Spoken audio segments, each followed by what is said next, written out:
Rhino and Excalibur, the versatile and heavy armored animal, and the sword-themed iconic poster boy. Welcome back everybody to another episode of the Iron Man Challenge, a series where we can't buy or trade for anything, and we need to do it all solo. Today's episode is a big one. This is the episode where we build our first Warframe. But why stop at one when we could have another one? We ended last episode opening the junction to Venus, and instead of taking time to stop and smell the roses, I trampled those roses while running headfirst towards Fossa. Luckily, there's not many missions between the junction and there, so it wouldn't take long before I could have a little chat with Clifford, the big metal dog. Since this is still very early in the game, I don't really have a build.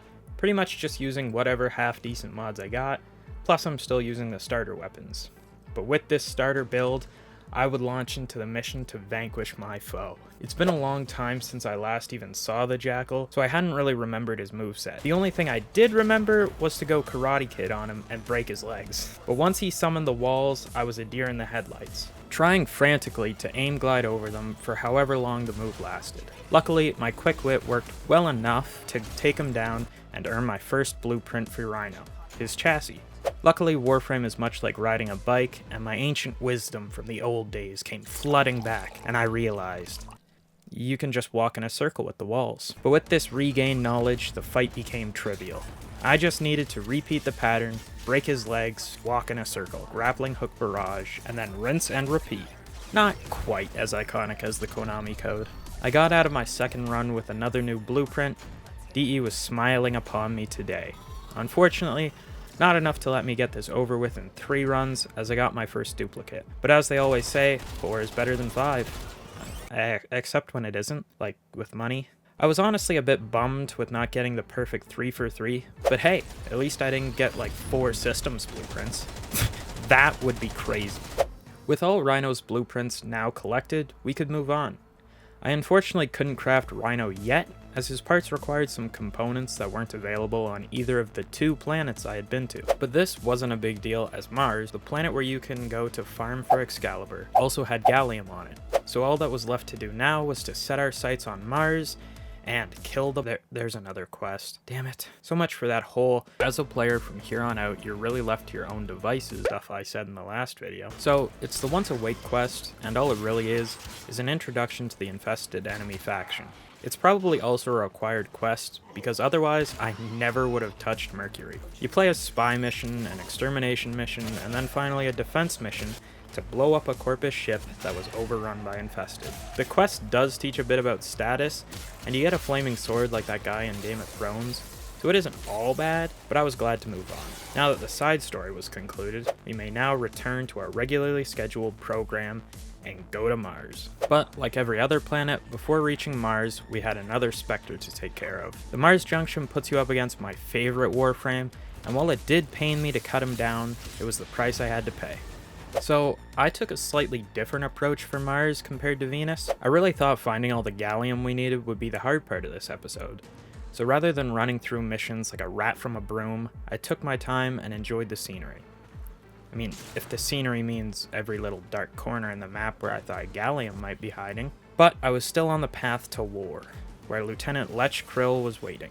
Unlike the Jackal fight, the mechanics don't exactly come back to me after the first fight. I thought I remembered something about his backpack, so that is where I focused. At first I tried slicing him with my sword and hoping status effects would take care of it, but I don't really think that worked. Then I tried shooting different tubes attached to his backpack, but really, I just ended up dealing damage to him no matter how I could, and hope for the best. Shockingly, it worked. This pattern of not really understanding what I had to do and trying random goofy tactics like shooting his tubes that don't have a hitbox, going Jedi Knight and just blocking bullets for minutes on end, and a stubborn amount of just trying to brute force my way through with my melee weapon would continue up to my final attempt at run 6. Yes, I had to do the fight 6 times, where I managed to get 4 systems blueprints. I regret ever saying that I was bummed about needing 4 attempts for Rhino's parts. Before the Lech Krill fights, I farmed the Rubidoux I would need, and while on Mars, whether from searching missions on the way to Krill or on war itself, I obtained more than enough gallium. However, I was still missing one crucial component, Plastids. The first planet Plastids can be obtained is Phobos, which comes right after Mars. The junction requirements for Phobos actually isn't that bad. It just needs you to crack open 3 Lith relics and refine one on your orbiter. This is a lot better than a quest in my opinion. I decided to crack all 3 of mine in one day when an extermination mission on Earth had a fissure. I didn't really have anything in mind to obtain from relics, so I just tried for formas. My first relic actually did drop a forma, which was pretty lucky. Then during my second relic cracking, I got jumped by the Stalker for the first time this playthrough. Unfortunately, my footage somehow managed to get corrupted, so you won't be able to see me totally kick it.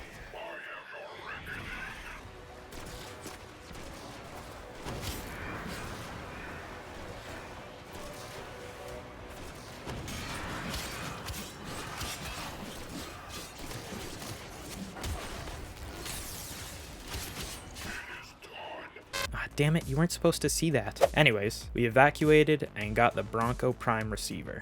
Then for our final relic, we got a Lech Prime receiver. Now we could move on to the Phobos Junction, where the absolute bottom of the barrel Warframe that is Mag was trying to stop us.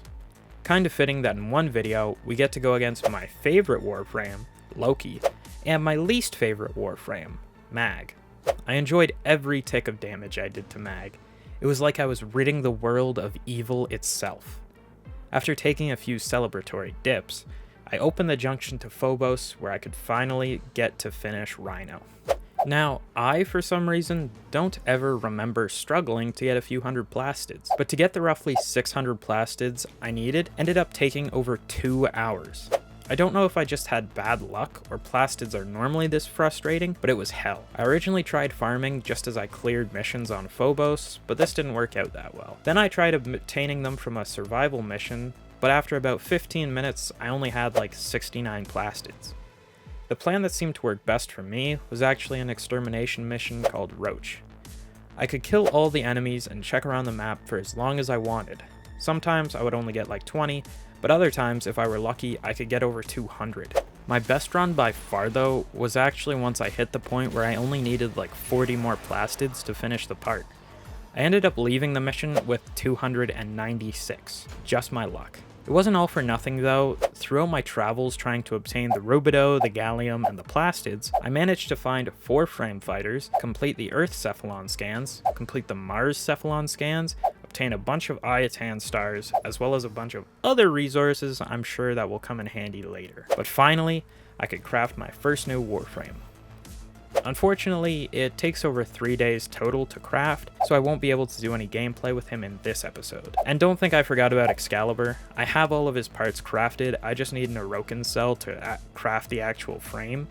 But he's basically done. Anyways, that's all for this episode. I really hope you guys enjoyed this one as much as you all did the first. And make sure to leave some feedback in the comments for this one. I'll see you in the next one. Peace out.